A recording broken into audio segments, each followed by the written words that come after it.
the question involves, is the bank going to make any money off of that?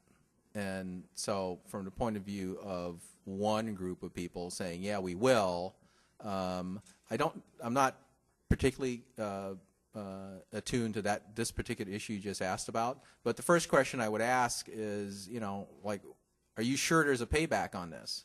Is that payback real? Does that payback survive systemic problem tests? Like, well, what if all the property in Southern California dropped by 20% in value just because?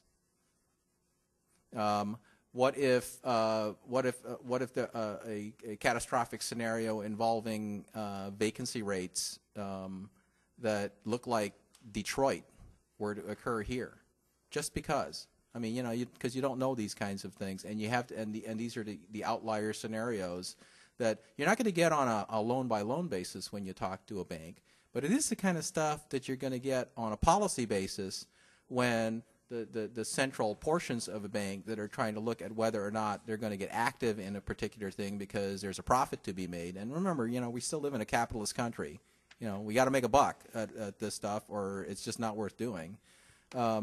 Those are the kinds of questions and issues that need to be addressed. I understand it from an individual property owner perspective. Yeah, you can see incremental value to yourself, and some of them will pay off, some of them won't. I've been exposed enough to the world of commercial real estate that I know that in a lot of cases, you're rolling dice on it, and the banks already have dice roll calculators involved in their risk assessment stuff.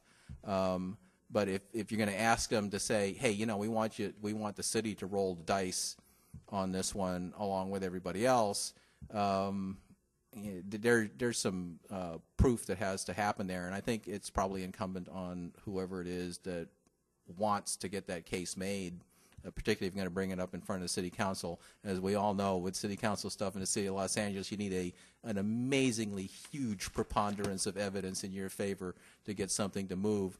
So, there's work to be done. Did I cover that enough for you guys? Or? I think that was good, Mr. Santiago. Thank you for that. Yes, sir.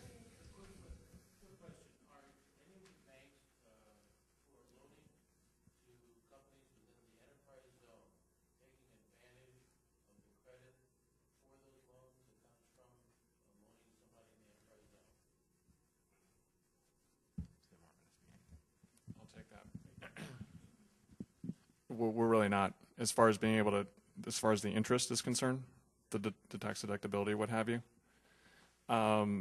We've got Community Reinvestment Act, zip codes and what have you. But as far as the enterprise zone, as far as the interest breaks, I don't think we are. Now, I mean, that being said, obviously great lending opportunities in those zones, but as far as what we're doing at a corporate level, I don't believe that's the case. And it's primarily, the legislative intent is to give the employer the ability to claim the credit. So it's the idea here is that the employer sort of reaps the benefit by doing the additional investment in impacted communities. So it's more of an employer-based sort of opportunity than it is for a sort of a lender or supporting.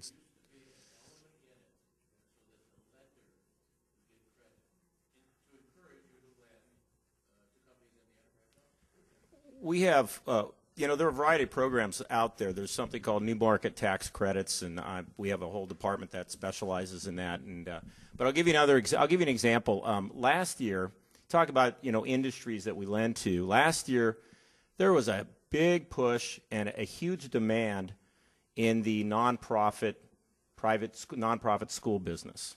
So and there's a reason for that, and that was because the government allowed. Right now, if you have a 501c3, a nonprofit school, you want to go out and do tax-exempt bonds.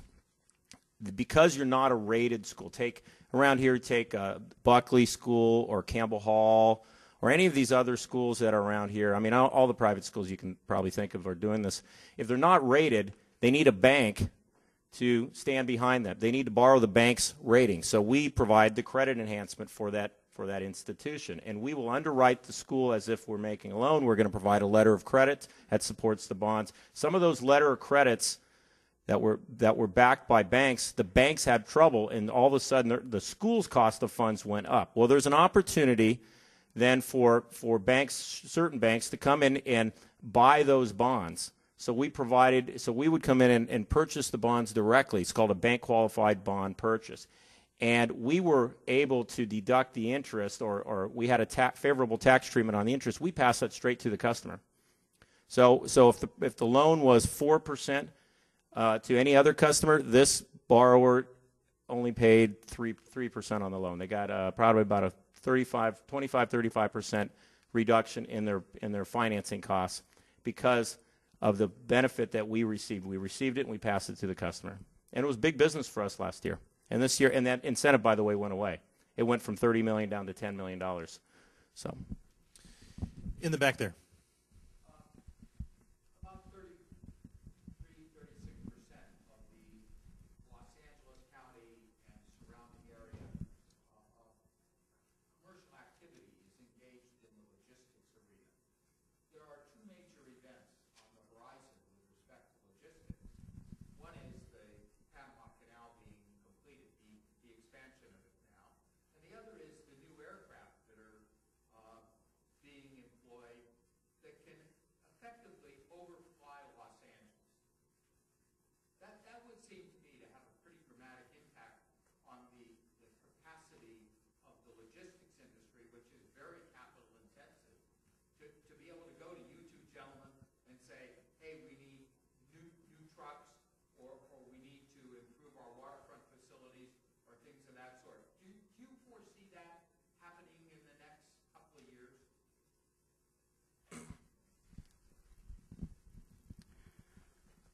Over the past year, we have had a local regional initiative for export promotion called Metropolitan Los Angeles Export Initiative.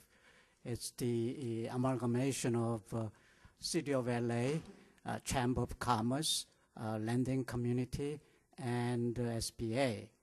And the purpose of the initiative is to increase export activities, including those areas that you're just referring to. And SBA has granted $300,000 to that group to do further research and promote and training and marketing to improve export volume. And I'm sure those industries will be helped, not to a big extent, but still as a local and regional, let's say, campaign to increase export activities. That would help local economy. And as a matter of fact, there will be a big grand opening ceremony, let's say Monday morning at the mayor's office, announcing the formal kickoff of the group. It's going to be a let's say, non-profit tax-exempt corporation as an independent entity. However, it will be like pseudo-governmental agency, like New York, New Jersey Port Authority. Okay? So such activity will probably help our industry, including those two. Okay. Very good. We've got time for one more question. Jeff? Dennis, you mentioned that if you're going to seek and pursue capital, you need to be talking to at least 5 banks. I'd be very curious from the bankers here, and equivalents, their perspective on are there any negative consequences of shopping too much in pursuit of capital, and if it matters, what's a smart way of going about balancing all that from the consumer versus your perspective of I would say to that point, and in the space that I'm in, I would say it doesn't hurt at all. You're going to find that, for the most part, the banks are going to underwrite the credit risk in a similar fashion. There's going to be more similarities than there are going to be differences because, Troy could leave Bank of America and go to, Bank of the West, and I could leave U.S. Bank and go to Union Bank, and we're going to take with us, for the most part, our underwriting expertise. So for the most part, you're going to see that. But what you do find occasionally is you find that outlier that's going to be to your benefit. And we see that a lot when we're out bidding on a transaction, and there is just no way we can get to, maybe we had a recent deal where there's just no way we're going to get to more than $10 million, and somebody came in and gave them 14. It was just an outlier. Well, they jumped on that one. Did they take on too much? I don't know, but hey, they got what they wanted. So, it depends on but fundamentally, back to what Troy originally said, if you have a good package and it meets the basic needs, and you understand what the banks are looking for, and you can address that in the needs, and you can articulate the qualitative aspects that you really can't see quantitatively in the numbers, you're probably going to find somebody who's hungry. And it's interesting also, it all depends on a lot of things. It depends on, we have limited resources in our bank, in our office, and so we're working on a certain number of deals. Do we have the capacity to dedicate the time? If I have a commercial lender who just closed the deal and he's got a window of opportunity, he's trying to close it, he's going to be he'll put, all his time and effort into the transaction, whereas you might not get that kind of response rate from your traditional banker. So I would encourage you to definitely do that. And, of course, start with U.S. Bank and and Bank of America, of course. Yeah, I mean, it's always a great idea to look at the different options and shop it. I would recommend, if you're in a particular industry, check with folks that are in your industry as far as kind of who have they gone to as far as financing, or if you're working with, brokers, CPAs, or what have you. Those are great resources. The only thing you have to be careful of is if you're applying to 5, 6, 7 banks, just you don't want to formally apply as far as running your credit history, and then you have all these credit inquiries and through that process. But in our space, there's a lot of dialogue and financials initially where we can talk about terms, rates, and the different scenarios. That's the only thing I would kind of caution on is just we wouldn't want to impact the credit history. Briefly, Mr. Santiago. Okay. Yeah. And then we'll go to Mr. Park. By the way, on that, the time to get to know bankers is not when you need to submit your loan package. The time, if you're in business, the time to get to know banks in your area that you might do business with is way before you ever need the money. Okay, because then you know which ones to submit your package to that have the best chance and that are already attuned to the type of package you want to work with.